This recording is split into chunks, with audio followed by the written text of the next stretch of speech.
barreras no han enviado las suficientes. El plan de contingencia decía 5, porque enviaron 3. Y ya lo vimos, hay delitos contra el ambiente, hay delitos por negligencia. Ustedes responden incluso con su libertad y sus propios bienes. Omisión de funciones. Y aquí que de un día para otro meten a un presidente preso, o sea, puede pasar cualquier cosa. Entonces, si uno va a tomar la decisión de enviar 5 personas y no 10, si enviar 3 barreras y no 5, si tomar la decisión de que vamos a comprar un skimmer y no 2, a pesar de que hemos hecho las modelaciones, hemos hecho los análisis, el plan de contingencia me dicta algo totalmente diferente, en realidad hay que estar completamente seguros de lo que estamos firmando. ¿Quién está autorizando que solamente sean un skimmer y no 2? ¿Es porque el jefe dijo, no compren uno que eso está muy caro? ¿O fue porque yo no, hay que tratar de comprar 2, busquen financiación, vamos a hacer un plan de compra, compremos uno y el otro lo buscamos alquilado cuando lo necesitemos? Pero no podemos desconocer el impacto que tienen los derrames en el ecosistema. En las granjas de peces también hay efectos. Los mariscos se ven afectados, los porcentajes de crecimiento, los nutrientes del agua cambia, el agua cambia y por lo tanto estas granjas se ven comprometidas. La calidad del producto puede llegar a ser inaceptable. Incluso, más grave aún, puede que el producto sea de buena calidad, puede que el producto no se vea comprometido. Ustedes no se imaginan cuántos establecimientos de venta de mariscos quebraron en toda la costa de la Florida hacia el Golfo de México, es decir, desde Tampa hacia Naples, solo porque la gente pensaba que los mariscos que les iban a vender eran mariscos de los del Golfo de México que iban a estar contaminados con petróleo. Y de repente no lo estaban, de repente donde los habían pescado no se habían visto afectados. Pero ¿quién quiere correr el riesgo? Nadie. Obviamente también se encarece el producto porque si no podemos pescar en la misma proporción, entonces hay menor oferta y consecuentemente los precios de los productos se elevan. Y si aparte de que hay riesgo de que esté contaminado es más caro, pues así que menos que van a ir a comprarle a esos restaurantes. Una consulta. Pero antes de efectuar esa pesca, ¿no se supone que hay ciertos monitoreos a lo que se está pescando? Ya sea Claro. por distintas instituciones o autoridades que tengan la... Pero recuerden que, por ejemplo, la trayectoria del hidrocarburo disperso es un fenómeno bien difícil de pronosticar. Podemos pronosticar el comportamiento de la mancha. El comportamiento y la trayectoria del hidrocarburo disuelto es un fenómeno ya disuelto, es bien difícil. Entonces no podemos, ¿cómo podemos garantizar este pez no tiene nada? Sabemos de dónde viene, sabemos de dónde pasó. No, pero lo abrimos, lo analizamos y no tiene nada. Estamos realmente seguros que las técnicas y los niveles de detección que hoy día tenemos nos está mostrando en realidad que no tiene nada. Recuerden que lo que hace años no veíamos, hoy día lo vemos y nos aterramos, incluso decimos nos vamos a morir. Y hace 30 años hacíamos casas con asbesto. No, también hay un ejemplo que pasó hace años atrás, que por ejemplo cuando pasó lo del cólera, ¿no? Decían que se vertían productos o aguas servidas contaminadas al mar, eso consumían los peces y después eso lo pescaban, y por eso que la gente se enfermaba acá con cólera. No sé si eso similar pasó por Colombia, pero acá hace que 10, 15 años pasó eso, ¿no? Y la gente tenía miedo, nadie consumía pescado. Sí, así es. 30 años. 30 años. Por el agua láctea, ¿no?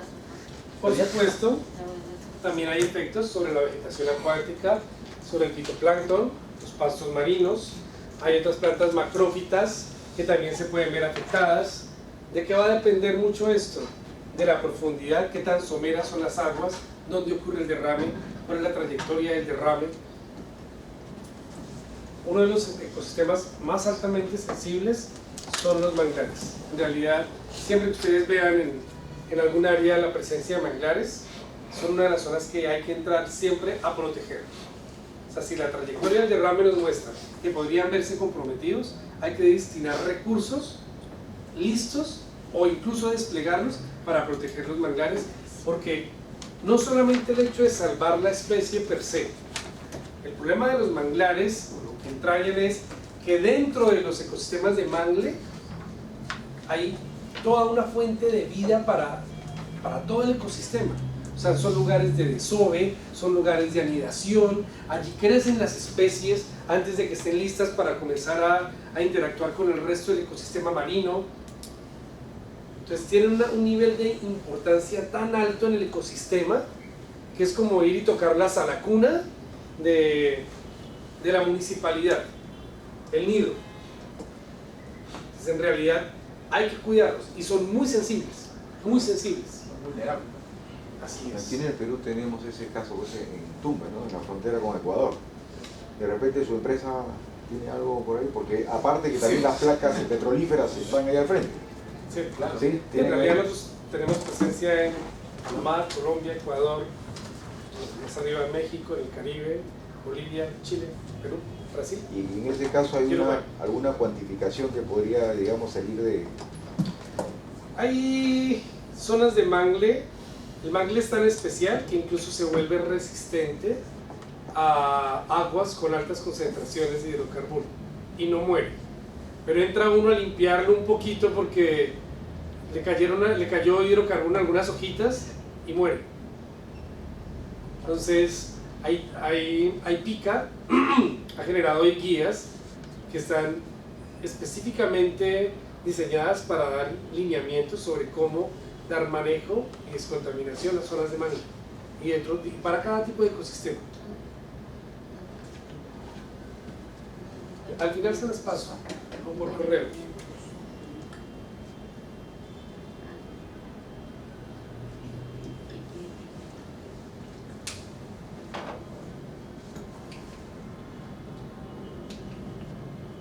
Ok, en cuanto a los efectos sobre las aves, muchas veces las aves confunden la mancha con alimento y eso termina comprometiéndolas. Cuando se les impregnan las plumas, entonces las plumas son fundamentales para ellas. Primero, porque son su elemento de flotación. Segundo, los solventes que tiene el hidrocarburo afectan los aceites naturales, las grasas naturales que tienen las aves en sus plumas. Y como se las adhieren, les impide entonces también volar. Entonces estamos comprometiendo de manera seria sus mecanismos de defensa y subsistencia. Cuando ellas tratan de limpiarse, terminan ingiriendo el producto. Cuando van y es época de empollar huevos, entonces también pueden sentarse sobre los huevos y si tienen las plumas impregnadas, van a impregnar la superficie del huevo. Y la superficie del huevo es semipermeable. El cigoto respira a través de esa membrana semipermeable. Entonces si la manchamos de petróleo, lo que va a pasar es que por un lado puede absorber sustancias del hidrocarburo que la impregna y por el otro lado puede verse sometido a procesos anóxicos. Entonces o sencillamente no va a prosperar ese cigoto, no va a nacer el polluelo, o si nace puede nacer con defectos y bueno, al final difícilmente sobrevive. La reducción de nubedades puede llevarlas a la extinción, obviamente depende del orden de magnitud del derrame, el lugar donde ocurran las especies endémicas, si están expuestas o en vía de extinción o no, y existen especies que comprometen a otras especies, es decir, el deterioro en la cantidad o en el movimiento y desplazamiento de las aves puede ocasionar que otras especies también se vean comprometidas. Entonces, no solamente una especie en particular. Claro, este tipo de fotos es las que siempre nos muestran y el pelícano blanco manchado de negro. En realidad, no siempre los vemos así y esa es la parte más triste. Y quiero que se queden con esa idea. No tenemos que esperar a ver especies en esta condición para ser conscientes de que las especies pueden estarse viendo comprometidas. Incluso si a simple vista no vemos una sola mancha de petróleo sobre ellos. O sea, no esperen a ver una especie totalmente negra y bañada en petróleo, para comenzar a reflexionar sobre cuál es el grado de impacto ambiental que puede estar teniendo un evento, y de allí la importancia de poder darle un manejo adecuado y responsable a un evento de derrame.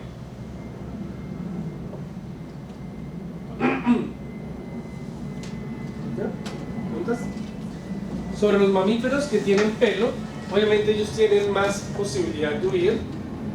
Cuando el pelo se les impregna, entonces pierden la capacidad de poder controlar su temperatura y también pierden la capacidad para flotar, que en algunos casos, por ejemplo, las ballenas, los delfines, las tortugas, tienen que subir a respirar, y en ese momento pueden llegar a verse impregnados por el hidrocarburo. Eventualmente, dependiendo del comportamiento de los fenómenos de dispersión y disolución, pueden terminar ingiriendo también hidrocarburo a través del plancton o a través de el agua que ingresa a través de su boca o de sus branquias, porque allí pueden haber partículas de hidrocarburo disperso. Muchas de estas especies se orientan en función de la radiación solar y en función de muchos elementos que para nosotros son imperceptibles. O sea, en realidad todavía no entendemos por qué las orcas tienen que irse hasta el norte del Perú para poder aparearse. O sea, no lo pueden hacer en Chile, o por qué no siguen de frente hasta Costa Rica. O sea, hay muchas cosas que nosotros no entendemos, que sabemos que pasan, pero no comprendemos el por qué. Y ahí es donde radica el mayor riesgo, que pueden estar dañándose cosas sin que sepamos realmente qué se está dañando. Entre esos, los mecanismos de orientación que tienen las especies, y por supuesto, los que no tienen pelo, el pelo es más corto, o en la medida que se impregne, a través de la piel también pueden absorber, igual que nosotros, absorber a través de las membranas, y eso puede llegar a comprometer su salud. ¿De qué va a depender? Del tipo de hidrocarburo. O sea, una especie como esta, un león marino, una foca, pues de pronto si uno no lo ve negro, pensaría no le pasó nada, pero está impregnado en un hidrocarburo liviano, en diésel, pues se va a ver brillantico, como recién bañadito, y en realidad tiene mayor probabilidad de fallecer que si tuviera algunas manchas negras sobre su pelaje. Ahora, cuando el hidrocarburo llega a la costa, el impacto, por supuesto, ya es mucho más severo. Se pueden ver afectadas playas de recreo, puertos, marinas, costas, arrecifes de coral, bosques de manglar, vegetación terrestre, fauna terrestre. Aquí ya el grado de interacción es muchísimo mayor, crece de manera exponencial, y es justamente por esto que siempre tratamos de que el hidrocarburo se quede lejos del litoral. El costo de atender un derrame en tierra, en el litoral, es entre 10 y 50 veces mayor a atenderlo en el mar. No por ello queriendo decir que en el mar sea más barato. El mar es caro, ahora multiplíquelo por 50 veces más caro.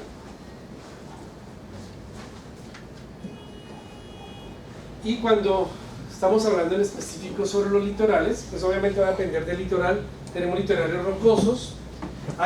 En los litorales rocosos como los que vemos acá, como hay mayor nivel de energía, entonces el ecosistema tiene mayor capacidad de recuperar. Vimos que el efecto de dispersión es mayor y eso promueve mucho la degradación del hidrocarburo. Entonces, a mayor energía, menor nivel de vulnerabilidad. En las playas ya va a depender del tipo de playa, la porosidad, si se infiltra, cuál es el nivel de oleaje de esa playa, si hay especies en esa playa o no. Y bueno, dependiendo también del sitio, hay playas que son muy someras, es decir, está la playa, pero el agua es somera. No sé, en el Caribe uno puede caminar 1 kilómetro y todavía tiene el agua por debajo de las rodillas. Aquí en el Perú uno camina 10 metros y ya tiene como otros 10 metros de para abajo. Entonces, dependiendo del sitio, dependiendo del lugar, pues el comportamiento va a ser distinto y el grado de vulnerabilidad va a ser distinto. En los arrecifes de coral pueden haber daños, sobre todo porque son muy vulnerables. se contaminan fácilmente con hidrocarburos. Si tratamos de limpiarlos, siempre vamos a terminar casi que ocasionando su destrucción. Restituirlos es supremamente complicado. Limpiarlos es escoger entre dejarlo sucio o matarlo mientras lo limpio. Es bien complicado. Y definitivamente, cuando hablemos de dispersantes, vamos a ver eso. Uno de los criterios para utilizar dispersante es la profundidad de las aguas. O sea, si el agua no es lo suficientemente profunda, no debemos utilizar dispersantes, porque vamos a dispersar el hidrocarburo y no le vamos a dar una columna suficiente para que éste se disperse de manera segura, reduciendo la concentración de hidrocarburo en el agua. Sino que si el agua es muy somera, sí vamos a terminar moviendo el problema de arriba a abajo. Y no ese es el objetivo de la dispersión. ¿Qué efectos puede ocasionar el hidrocarburo en los manglares? Primero, se dispersan o se comprometen de manera seria todas las especies y poblaciones que están habitando en torno a las raíces del mangle o en torno al mangle. Segundo, vamos a afectar los procesos de intercambio gaseoso en las raíces y el mangle se va a ver comprometido. Como usualmente las zonas de mangle están muy expuestas a los comportamientos y variaciones de marea, entonces este hidrocarburo que está acá, cuando suba la marea, va a manchar las hojas, y cuando baje, va a volver y va a manchar todo el tronco y las raíces. Entonces hay fuertes fenómenos de defoliación, toda la parte foliar del mangle se ve comprometida. Usualmente se pierden detritos al ecosistema, o sea, el nivel de intercambio de nutrientes se disminuye y eso también compromete de manera seria la salud del mangle. La interrupción de la relación de árboles y sedimento varía significativamente porque obviamente las características del suelo son otras. Ahora tenemos un producto que cada vez es más pesado, que se va emulsionando y que tiene un comportamiento totalmente distinto al que normalmente tiene el sedimento en torno al mangle.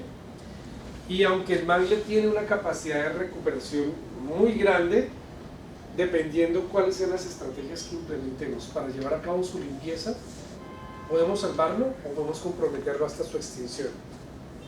¿De qué depende esa capacidad de resanamiento, digamos, del mangle? De que la estrategia sea lo menos invasiva posible. Es decir, si todo el componente foliar está manchado, si las hojitas de mangle se ven salpicadas por hidrocarburo, no hay que entrar con una brigada a quitar hojitas, esas se van a caer solas.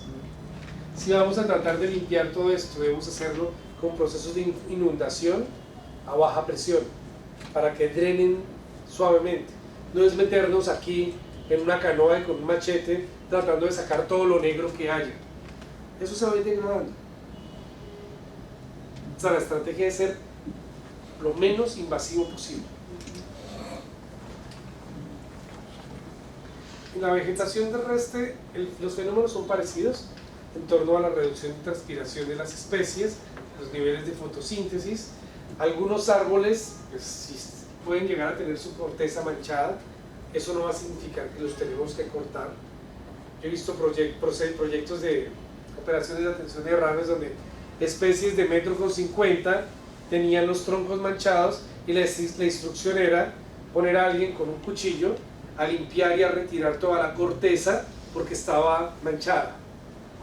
Eso no se hace. ¿Y de dónde venían esas instrucciones? Probablemente... Gente que tiene la idea de está negro, la autoridad no nos va a aceptar nada que huela, parezca o luzca como hidrocarburo. Entonces al final uno ve un montón de arbolitos pelados Y después... y uno dice, ¿qué limpio quedó? Vuelve unos 6 meses después, Claro, ya no hay arbolitos. Ya no hay verde. Pues, Como la ¿hasta dónde debemos ir buscando lo limpio? ¿Qué tan limpio es limpio? Y hasta dónde se justifica llegar al máximo nivel de limpieza.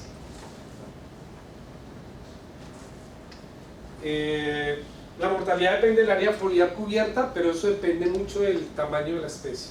Si son especies menores de 70 centímetros, dependiendo de la especie uno sí puede considerar cortarlas, porque en realidad si tiene más de un 70% de su área foliar cubierta y es una especie menor, pues en realidad tal vez sí vale la pena sacrificarla, pero depende de la especie, depende del lugar. Claro, es una ley de sobre. En función del volumen podemos llegar a causar inhibición en la germinación. Hay que analizar si el hidrocarburo es muy liviano, tiene fracciones livianas importantes. Estos hidrocarburos policíclicos aromáticos pueden estimular la necrosis foliar. Los policíclicos aromáticos son todos los hidrocarburos parecidos al benceno,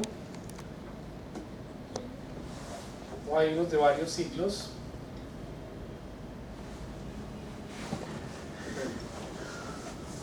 Estos hidrocarburos son volátiles, son livianos, se absorben muy fácilmente, tanto por las plantas como por los humanos, por la fauna, y pueden llegar a tener consecuencias sobre la salud, tanto o más severas que los hidrocarburos de cadena lineal.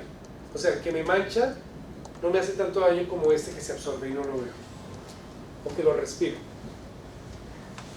Hace unos meses atrás vino una empresa gringa acá a exponernos un producto que permitía el refinamiento de lecho marino producto de los hidrocarburos, ¿no? Esos sólidos que caen al final por el tema de densidades. Era un líquido que se rociaba en el mar y eso iba cayendo y llegaba hasta el lecho marino y permitía que se degrade. Absorbía, se degrade, suba a la superficie y de ahí se evapore. No sé si has escuchado sobre este método. ¿Y qué tan dañino podría ser? Voy a contestar relación esa a eso? pregunta con otra pregunta. Ustedes ya son como 30% expertos en control de derrames. A estas alturas de lo que han estudiado, ¿ustedes qué opinan de lo que Gustavo nos acaba de contar? Pongo un producto que pongo sobre el agua, se hunde, llega hasta el fondo, reacciona con el hidrocarburo y entonces hace que el hidrocarburo suba, se evapore y todo se remedie.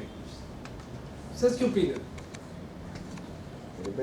A ver, son un poco todo lo que han aprendido. No me van a dar un punto de vista carente de lo que hemos estudiado. No quiero la opinión, quiero un análisis de eso que Gustavo nos acaba de contar.